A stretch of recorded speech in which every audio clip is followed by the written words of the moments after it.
Ito na, tinatanggal na yung head ng Toyota Rush.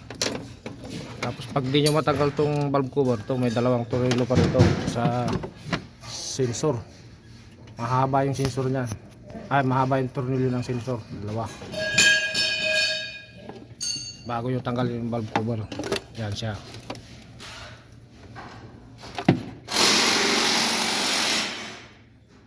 Oh, para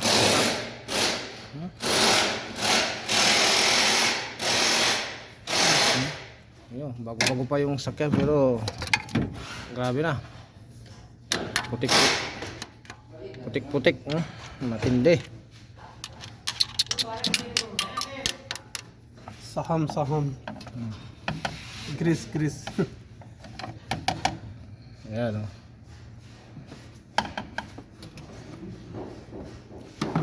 Open makina.